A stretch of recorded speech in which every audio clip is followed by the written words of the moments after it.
Kaya nga, ano nangyari? Ako ba, 21 billion para sa House, 5 billion for the Senate. More or less, ganon.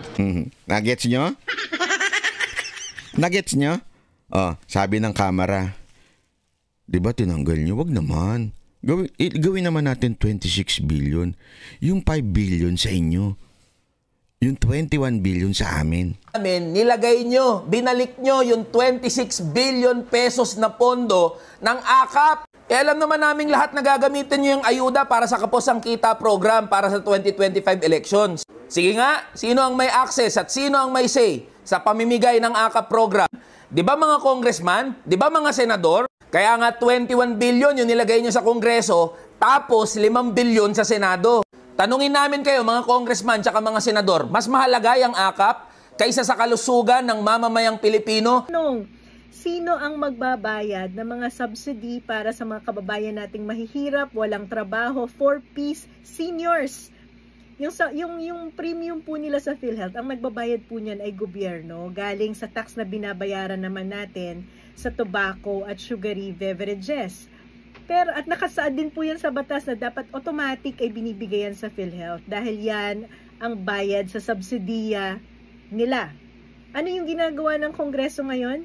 Kinuha po yung pondong yan at hindi binibigay sa PhilHealth. Ang tanong, sino magbabayad ng gastusin ng mga seniors, ng mga mahihirap, ng mga walang trabaho? Sponsor ng budget ng DSWD na inalis na ang AKAP sa Senate version ng Senado. Nakakalito po at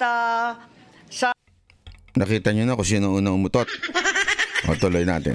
totoo lang, ang version ng Senado, tinanggal ko na po yan. Are you saying that Tinanggal na daw niya yung ayuda. Ay, nako.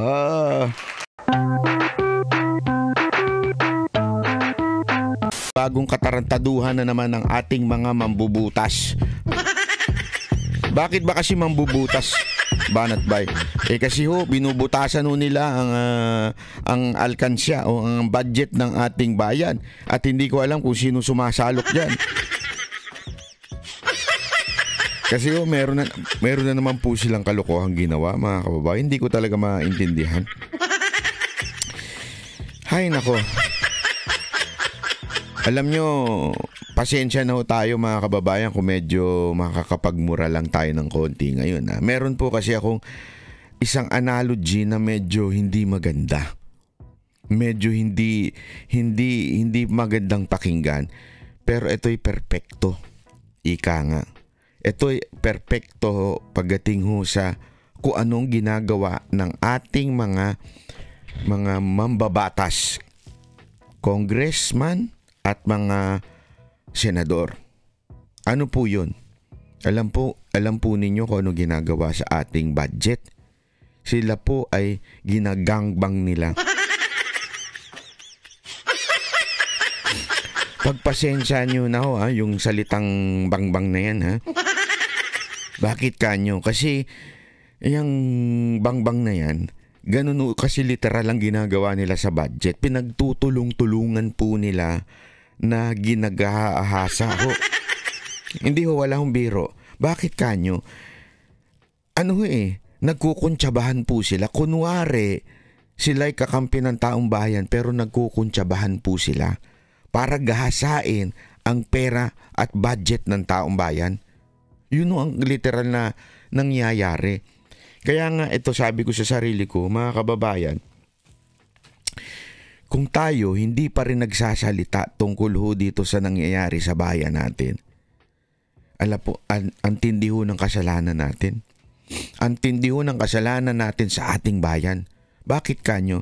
Nasubukan nyo ho bang may madaanan na ginagahasa o di kaya ginagangbang? Pag wala kayong ginawa, parang parte na rin kayo doon sa gumagawa nun. Naintindihan nyo? Again, pangit ho pakinggan. Pero it's the perfect way to say it. Perfect analogy, ika nga. Ibig sabihin, may nakikita ka ng krimen. Pinagtutulong-tulungan yung isang tao. Ikaw, dumaan ka lang. Hindi ka nagsumbong sa pulis, hindi ka nagsumbong sa barangay, o sumigaw man lang ng tulong. Ang ginawa mo, nakita mo, winawalang yan okay ka pa rin. Ganon ang mga Pilipinong hindi nagsasalita tungkol ho dito sa issue ng budget ng ating bayan. Literal, winawalang niya. Literal, as in, kagaguhan. Paano ko masasabi? Ito ho, panoorin ninyo ha, ipapaliwanag ko sa inyo ng maigi kung papaano po naaayos ang budget ng ating bayan at papaano po nila winawalang yaho ito. Okay? Panoorin po natin. Ito po para sa kaalaman natin. Pirma na lang ng Pangulo ang kulang sa mahigit 6 na trilyong pisong 2025 national budget matapos itong aprubahan sa Bicameral Conference Committee. Kabilang na dyan ang kontrobersyal na pondo para sa AKAP ng DSWD na unang inalis sa bersyon ng Senado, pati na ang budget ng Office of the Vice President na hindi na nadagdagan. Nakatutok si Mav Gonzalez. Bago na aprubahan sa BICAM ang panukalang mahigit 6 na trilyong pisong 2025 national budget, nagkaroon daw muna ng mahabang diskusyon sa pondo ng ayuda para sa Kapos ang Kita Program o AKAP. Inalis kasi ito sa bersyon ng Senado. Ngunit ibinalik ng BICAM kung saan pinag-iisa ang bersyon ng Senado at Kamara ng panukalang budget. Pero sa bersyon ng BICAM... Yan, ito po yung BICAM. Okay? Ipapaliwanag natin mga kababayan para ho sa ating kaalaman. Ang way para ho dinidiscuss ang budget ng Pilipinas o yung pondo para gamitin ho sa ating mga kababayan, Kamara o yung House of Representatives, yung mga mga congressmen natin, ito yung tinatawag na lower house. Although they are not literally lower kasi pantay po sila sa Senado. Lower house o yung House of Representatives at ito naman po ay yung Senate. Okay? So, lower house o tatawagin nating Kamara, ang tawag po dyan, Senado. Okay? Dito pag-uusapan yung una, yung magbabalangkas ng budget. Kaya meron silang mga budget deliberation na tinatawag wherein pinatatawag po nila yung mga departamento. You have to justify the budget given by the President through DBM, yung Department of Budget and Management. Tapos, kailangan nilang i-justify yung paggagamitan nila. So, nagsisimula sa Presidente, ibibigay sa yung budget dito sa mga departamento, they have to justify yung budget nila. Didiscuss ng Kamara. So, ang sinasabi nga, naalala ninyo, sinasabi nga ni Vice President Sara Duterte, wag na nating i-discuss dyan kasi dalawa lang tao di-decide niya, si Martin Romualdez at si Zaldico. Mamaya papaliwanag natin. Bakit ganon? Di-discuss. Pagka-discuss dito, ililipas sa Senado. Pag-uusapan ng mga senador. Bla bla bla bla bla bla. Katulad ng ginawa nila nila Amy. Bla bla bla. Okay, after niyan, magsasama ang BICAM, ang Kamara at Senado at tatawaging BICAM. Yan po yung itsura niyan. Okay, BICAM po ang tawag sa ganyan. Panel ng senador, panel ng Kamara. Okay? So panel. Ano yung House version, ano yung Senate version, pag-usapan natin. Bla bla bla. Daldalan sila. Lahat ng papogi ginagawa nila dyan.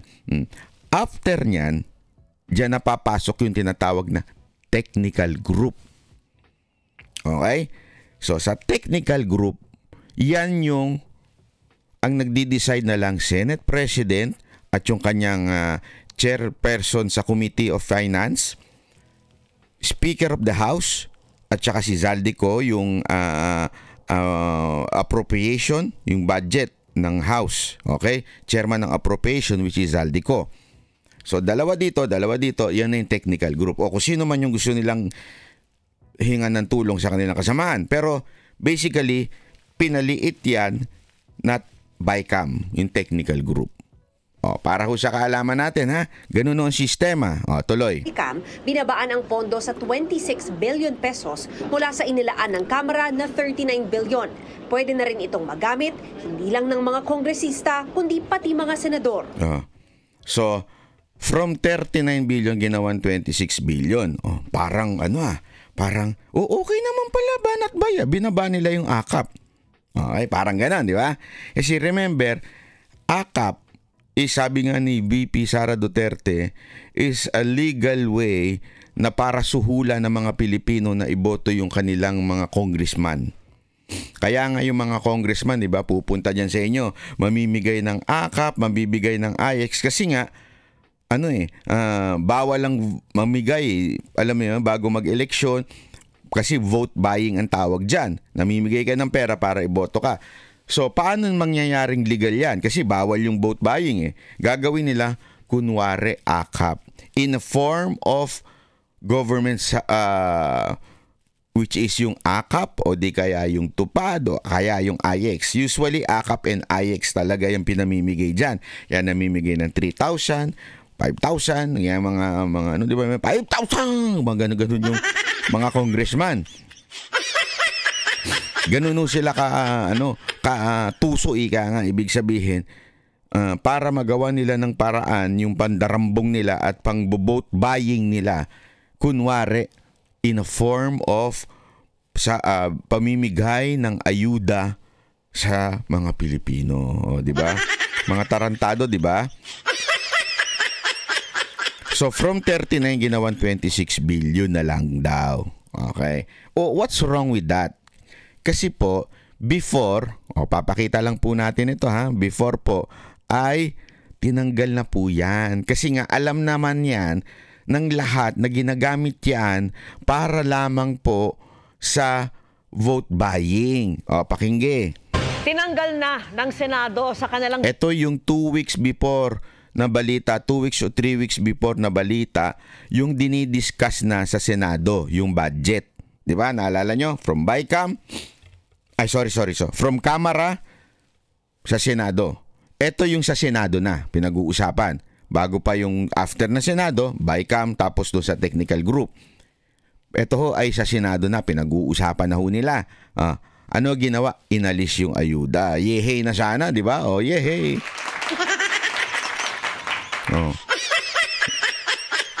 Bersyon ng 2025 budget ng DSWD ang pondo para sa AKAP program. Pero inalmahan yan ng leader ng Kamara na iginiit na maraming minimum wage earners. Bakit leader ng Kamara ang umalma? Kasi nga nanggaling sa kanila yun eh. Yung idea na AKAP, AYEX, basta, tawagin na lang natin ayuda. Okay? Ayuda para sa kampanya. Nanggaling yung idea na yun sa Kamara. Nung dinala sa Senado, sabi ng mga Senado, hindi pwede yan. That's illegal. That's beyond. Ganyan. Ang dami nilang pautot. Dinan nyo ha. Sino kayo unang-unang malakas umutot dyan? Kasi ang dami nilang pautot na hindi tama yan. Bla bla bla bla. Tingnan natin kung sinong unang umutot. Ang umaasa sa programa. Nakatutok si Sandra Aguinaldo. May namumuong girian sa pagitan ng Senado at Kamara kaugnay sa pondo para sa ayuda para sa kapos ang KITA program o AKAP. Kasunod ito ng anunsyo ni Senador Amy Marcos, sponsor ng budget ng DSWD, na inalis na ang AKAP sa Senate version ng Senado. Nakakalito po at Nakita nyo na kung sino unang umutot. Tuloy natin. Totoo lang, ang version ng Senado, tinanggal ko na po yan. Are you saying that... Tinanggal na daw niya yung ayuda. Ay, nako. Palakpakan na sana. There's no AKAP in the Senate version? Yes, I deleted it entirely. I deleted it entirely. Nandidilat pa, ha? Di ba? Parang kapanipaniwala. How much did you delete, Mr. President, Madam Chair? Yes, 39 billion. 39 billion yung AKAP na isinaksak ng mga congressman. Okay? 39 billion. So sabi ni Amy, hindi tama yan, tanggalin na yan. Mga ganun, bumubula na bibig at mata. It was added in the House version. Kasi nga naman, dinagdag lang yun. So hindi yun, isipin nyo ha, saan ba nagsisimula ang budget, pag-aalat ng budget? From the President through DBM. Kasi yun yung Department of Budget and Management. So, sinabi, ito budget na nakaalat sa mga departamento. Alam mo ginawa ng Kamara? Dinagdagan ng 39 billion yung sa DSWD AKAP. Nung nakaabot na sa Senado, ano sinabi ng mga senador? Tanggalin yan. Wala yan. Hindi yan ang inano ng presidente. Hindi, mali yan. Talay natin. And 41 billion added for AX. 41 billion for AX. 39 billion sa AKAP. Di ba? Ang galing. Palakpakan mga animal. So basically, meron silang pambigay na ayuda na umaabot ng 70 billion. Which is, alam naman po natin na hindi naman po yan para lamang sa ating mga kababayan. Alam naman natin na ginagamit yan para ng mga congressman para mabili ang boto ng kanilang mga constituent, 'di ba? Pupunta yung congressman, anong gagawin? Mamimigay ng ayuda. Sino? May kakamay-kamay pa, may mga cheque pa na pautot nila, kakamay-kamay, ganyan. 5,000 pesos, pamigay tayo 5,000 pesos. Di ba? May ganon. Yun nga yung tinatawag na legal way ng vote buying. Sabi nga ni BP Sara Duterte. So magkano pondo? Umabot ng 70 billion. Pero tinanggal daw ni Senator Amy.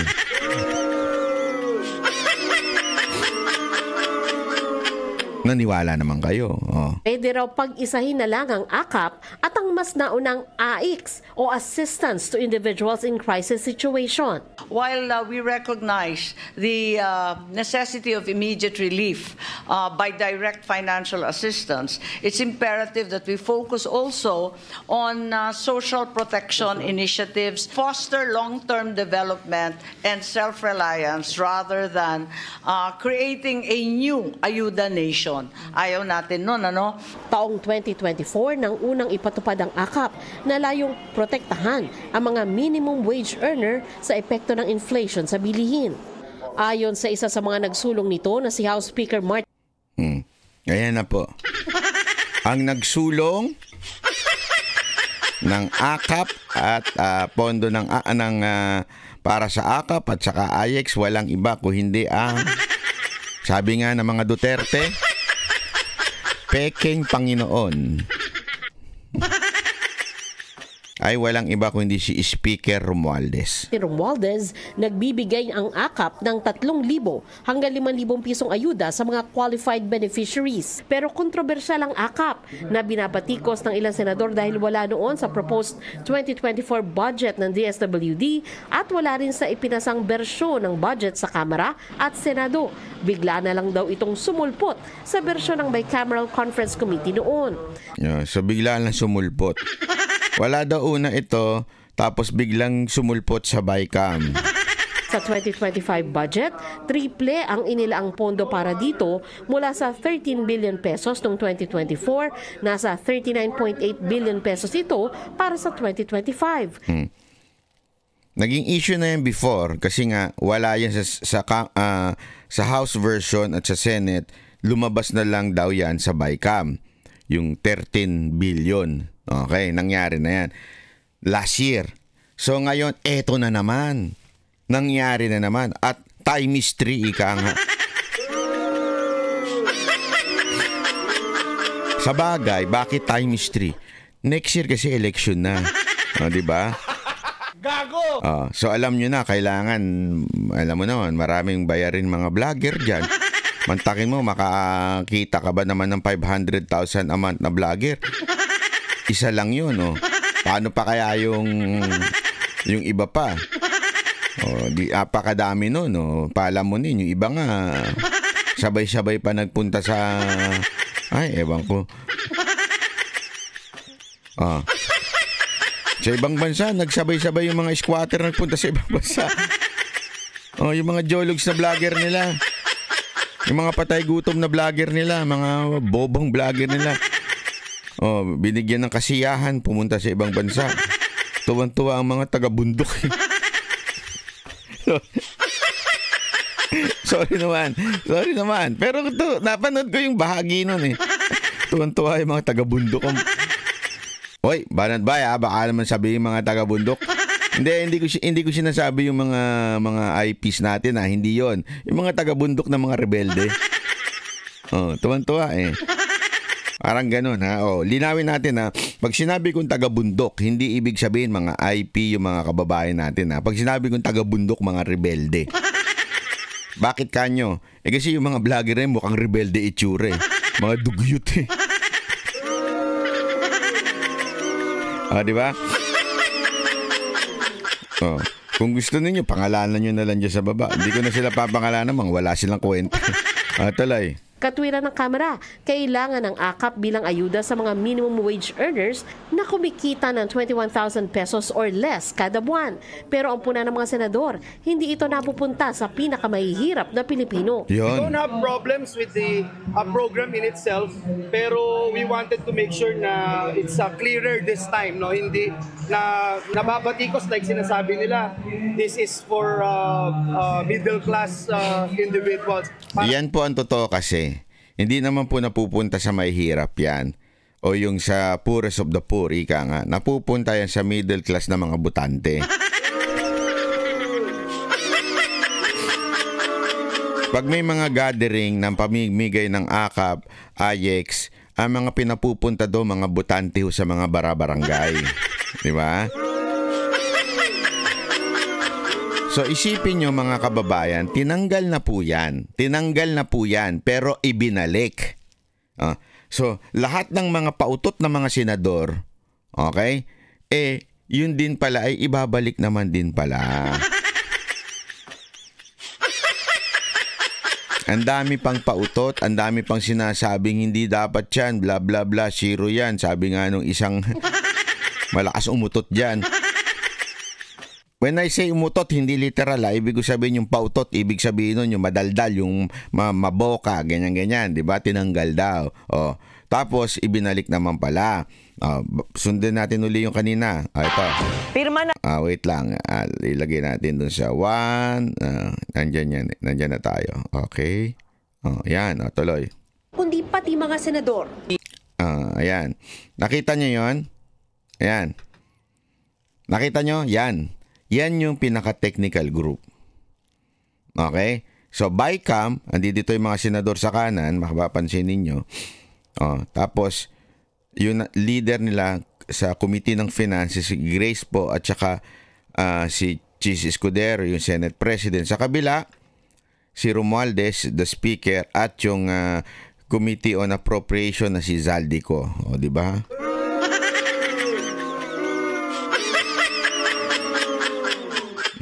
Ayan po si Zaldico, namumuno. Sila lang po yung technical group. Diyan po talaga nangyayari yung mga himala na supposedly pinag-usapan na sa pinag-usapan na sa Senate na tinanggal, pati sa technical group, wala na yun doon. Tapos biglang, BICAM pala. Tinanggal na, tapos biglang, sila lang naman din pala magdidesisyon. Yan yung paulit-ulit na sinasabi ng mga senador na magba-BICAM pa tayo. After naman ng BICAM, pag kayo rin naman mga technical group ang magdidesisyon. Diba naging issue na yan last year? Ngayon, gano'n na naman. Kundi pati mga senador. Linaw natin yung mga guidelines para dito kasi dati ito ay sa House initiative lamang. Co-equal body at para naman may transparency, ang Senate ay meron ding...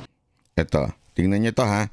This is the reason bakit pumayag silang ibalik yung AKAP. Pagkakataon na makatulong sa pamamagitan ng AKAP. So binigyan daw ng authority din na ang mga senador ay makatulong gamit ang AKAP. Kasi nga po, dati ang Kamara lang ang gumagamit ng AKAP. Tama, mali. Sila lang ang gumagamit ng AKAP. Ngayon, sabi ng technical group, sige, binawasan nyo, siniro nyo kami, tinanggal nyo yung AKAP. Mga senador, balik natin kahit konti. Meron din kayong, bibigyan din namin kayo ng authority na gamitin yung AKAP. Kaya nga, ano nangyari? Ako ba, 21 billion para sa House, 5 billion for the Senate. More or less, ganon. Nagets nyo? Nagets nyo? Sabi ng Kamara, di ba tinanggal nyo? Wag naman. Gawin naman natin 26 billion. Yung 5 billion sa inyo. Yung 21 billion sa amin. Hindi ko ibig sabihin ibubulsa, ha? Hindi natin alam, pero hindi yun ang ibig ko sabihin. Ibig sabihin, yung 5 billion nakaalat sa inyo, ibig sabihin, gamitin nyo yan pag kayo ay mamimigay ng akap sa buong bansa. Tangina. Kagaguhan talaga. De, tanungin ko kayo mga kababayan. Ito ang tinatawag na suhol in a disguise of alam mo yun, may parte kayo na maaaring may authority na kayong mamigay ng akap. Nagigets nyo? So binigyan sila ng authority. Sige, 5 billion sa Senate. Iaalat natin yan. 21 sa amin. Noong una, zero na talaga yan eh. Di ba? Ngayon, sabi, hindi, gawin naman natin, wag naman zero. Gawin natin 26 billion. 5 billion sa inyo. 21 sa amin. Kasi madami kami. Di ba? Anong tawag niyo doon? 'Di ba parang para ho silang sinuhulan at sinabing, eto na, pumayag na kayo, 26 na tayo, billion. Basta sa inyo yung 5 billion. Again, hindi ko sinasabing ibubulsa nila yun, ha? Hindi ko sinasabing nanakawin nila yun. Ibig sabihin, pwede na rin silang mamigay sa kanila through their office sa DSWD ng akap sa mga tao, sa mga constituents, sa mga gathering nila. Tangina. Ito yung tinatawag mo na kaya naman nyo pala tinanggihan. You are just nagbabargain lang kayo. You are just negotiating. Ika nga. Anong ibig sabihin nun? Kunwari pa kayo, ayaw-ayaw nyo. Pero nung binagyan na kayo ng 5 billion, sige na, pasa na natin yan. Yun lang pala gusto nyo. Ang dami nyo pang hanas. We can have arrangements now with the Senate. Tuwan-tuwa si Kuya. We were supported by the Senate. Nasa 21 billion ang akap ang para sa mga kongresista habang 5 billion ang para sa mga senador. Lupit. Pero giit ni Poe, depende pa rin ito sa pangangailangan ng nasasakupan ng mambabatas at nasa ilalim ito ng pondo ng DSWD.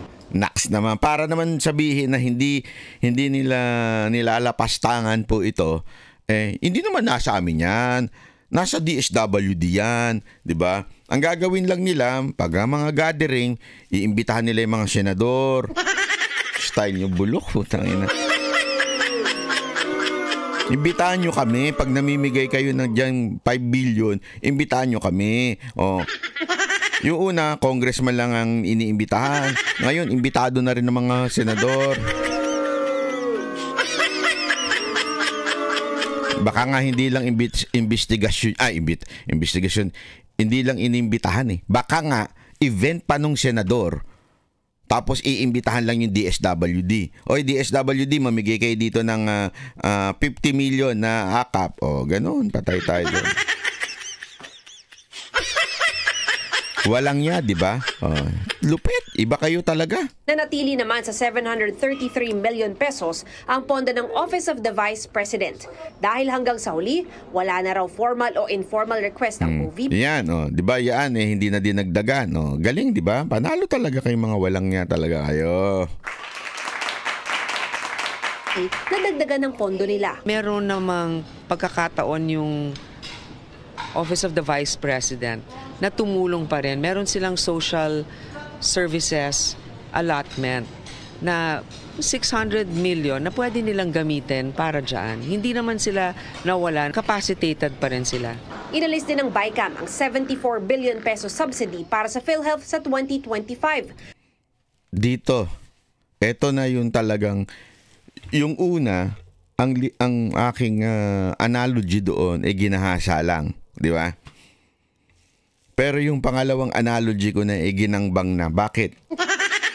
Mantakin mo, tinanggal.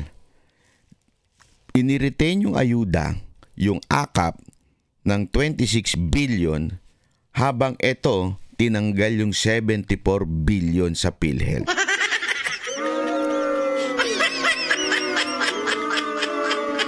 Sa madaling salita mga kababayan, talagang winalangyaho nila yung budget ng ating bansa.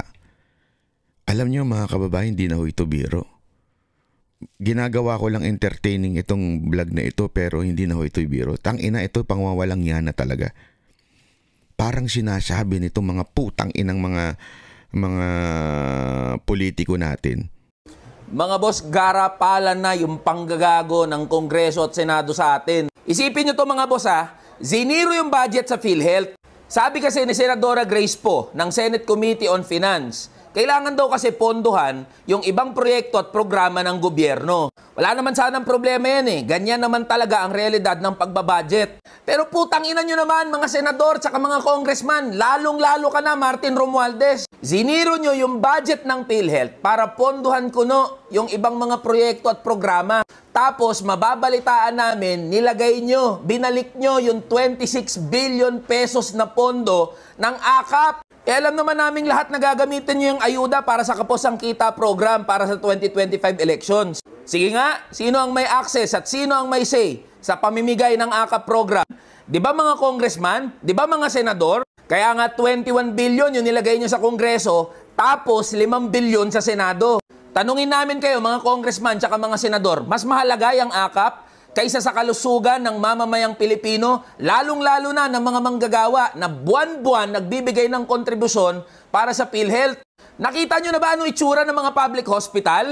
Nakita nyo na ba gaano karami yung mga pasyente na pumipila dyan araw-araw? Alam nyo ba kung gaano kalimitado yung mga serbisyo na na-access ng mga pasyente dyan sa PhilHealth? Baka nga di nyo alam yan Sure kami, hindi nyo alam yan. Kaya nga yan ang ginawa nyo. Prioritize nyo yung proyekto nyo kaysa ponduhan yung PhilHealth. Tapos ano nga asahan namin pag nagkandaletse-letse yung kalusugan namin? Guarantee letter mula sa mga opisina nyo? Kayo na naman yung superhero? Kayo na naman yung mababait? Putang ina nyo pala Gusto nyo na naman na magkaroon kami ng utang na loob sa inyo. Mga boss, ito yung issue na dapat nangingialam at nagsasalita na tayong lahat. Buhay at kamatayan, nating ordinaryong Pilipino, nating mga manggagawang pinag-uusapan dito. Huwag tayong pumayag, nagaguhin ng mga congressman tsaka ng mga senador, ni na Martin Romualdez, ni na Grace Poe, at lahat ng kabilang dyan sa BICAM Committee. Singilin natin yung mga yan, kalampagin natin yung mga yan, lalong-lalo na karamihan sa mga senador at congressman na yan, nagpapabango kasi tatakbo uli yan sa 2025. Ibalik nyo ang pondo ng PhilHealth. Alam niyo po nakakagalit itong ginagawa ng Kongreso natin, zero budget daw sa PhilHealth dahil merong 600 billion reserve fund. Alam niyo po, kapag binayaran ng PhilHealth yung mga utang niya, ay kulang na kulang pa yung 600 billion na yan. Ang tanong, sino ang magbabayad ng mga subsidy para sa mga kababayan nating mahihirap, walang trabaho, 4-piece seniors? Yung premium po nila sa PhilHealth, ang nagbabayad po niyan ay gobyerno, galing sa tax na binabayaran naman natin sa tobacco at sugary beverages. Pero at nakasaad din po yan sa batas na dapat automatic ay binibigay yan sa PhilHealth dahil yan ang bayad sa subsidiya nila. Ano yung ginagawa ng Kongreso ngayon? Kinuha po yung pondong yan at hindi binibigay sa PhilHealth. Ang tanong, sino magbabayad ng gastusin ng mga seniors, ng mga may hirap, ng mga walang trabaho kapag kasali sila at i-cover sila sa PhilHealth? Ang ibig sabihin po niyan, ang magtutustos niyan, ang magbabayad niyan ay tayong mga ordinaryong manggagawang Pilipino. Kahit na nakasaad sa batas na dapat nilalaan dyan ang 80% ng kalahati ng mga taxes na nakukolekta natin mula sa mga sigarilyo, tobacco products at galing sa mga sugary beverages. Kaya alam niyo, maling-mali itong ginagawa ng Kongreso na to Pinaprioritize po nila yung mga programa na nagsusulong ng patronage politics. Itong medical assistance for indigent patients. Bakit po yan ang pinaprioritize sila? Kasi bago ka makahingi ng tulong, kailangan mo munang lumapit sa politiko. Nakakawala ng dignidad. Lalapit ka sa politiko para manghingi ng guarantee letter, para makakuha ng tulong sa pagpapagamot mo. Kung sa PhilHealth yan nilagay, automatic, di ba? Wala kang politikong hihingan ng tulong.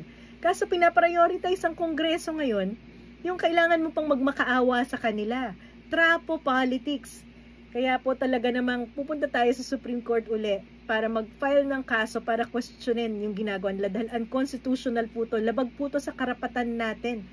Sa karapatang pangkalusugan, labag po to sa mga rules ng Kongreso dahil in effect ina-amend na naman nila ang specific na batas na napakalino na naglalaan ng pondo para sa PhilHealth. At mariin po natin itong tinututulan dahil panggagago na naman to sa mga ordinaryong Pilipino. Dagdag pahirap para lamang isulong yung patronage politics.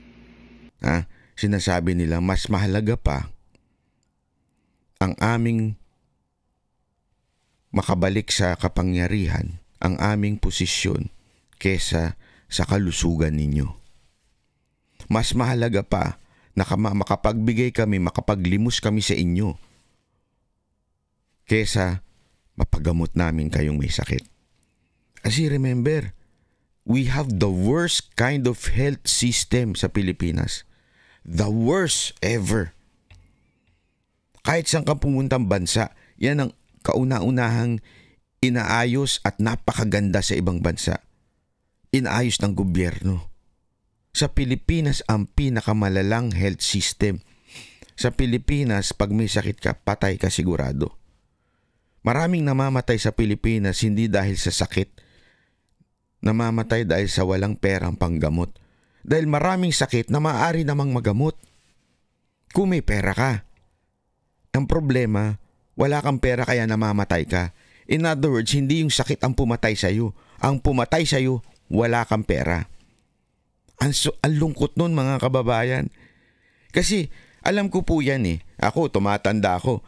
Whenever I work and sa savings ko there is always an allotment for health.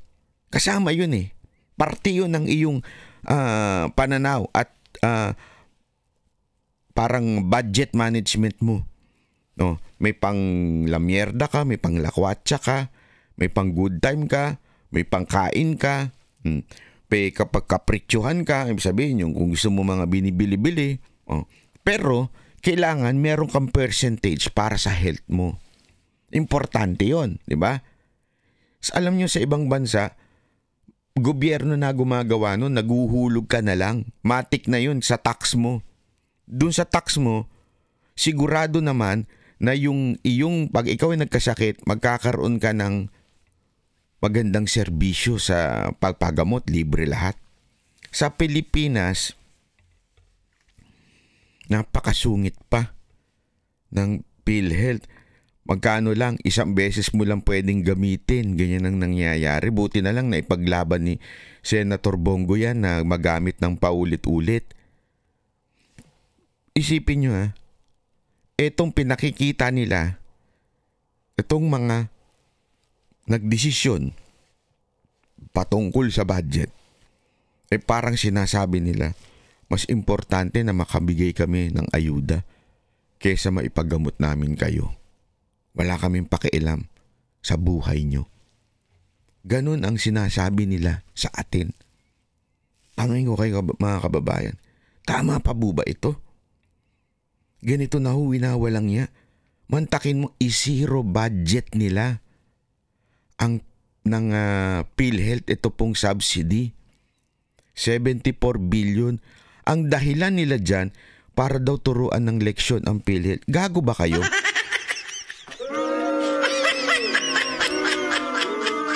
Sorry pasensya ka na, Chis Escudero Sabi kasi ni Chis Escudero, tinuturuan lang daw ng mga senador etong PhilHealth kasi naalala ninyo nagkaroon ng paglipat ng budget ng PhilHealth, 'di ba?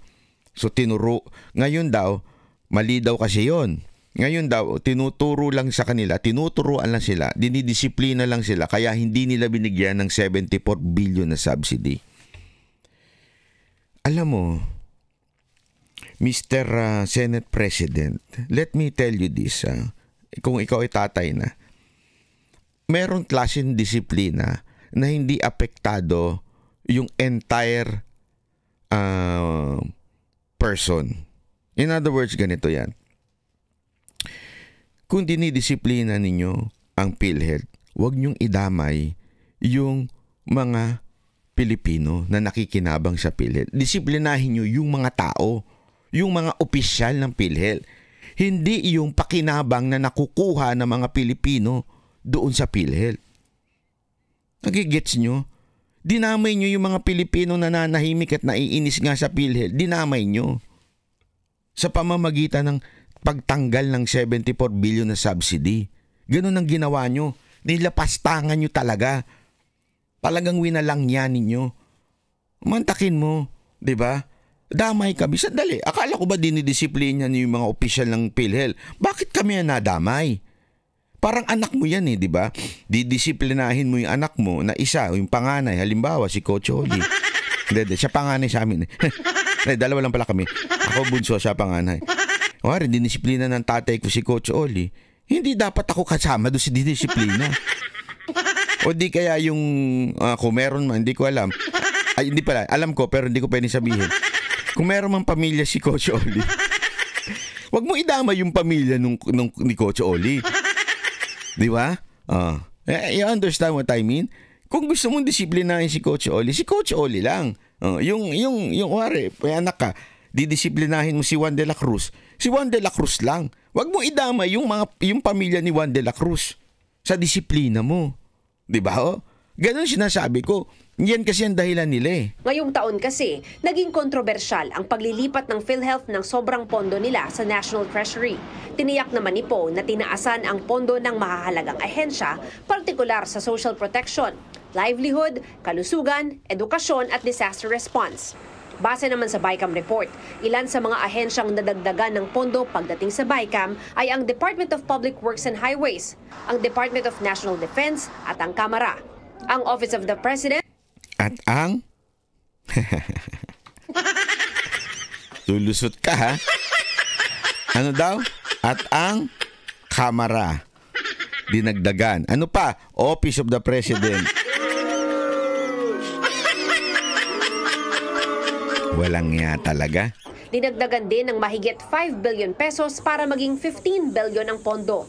Ilang increase sa budget na isinulong ng Senado ang hindi napagbigyan. Sa sektor ng edukasyon halimbawa, nasa 45 billion ang nabawas sa DepEd, SHED at SUCs. May ilang senador... so yung mga edukasyon, tinanggalan. PhilHealth tinanggal, edukasyon tinanggal. Di ba? Ang galing palakpakan natin ng mga walang niya, di ba?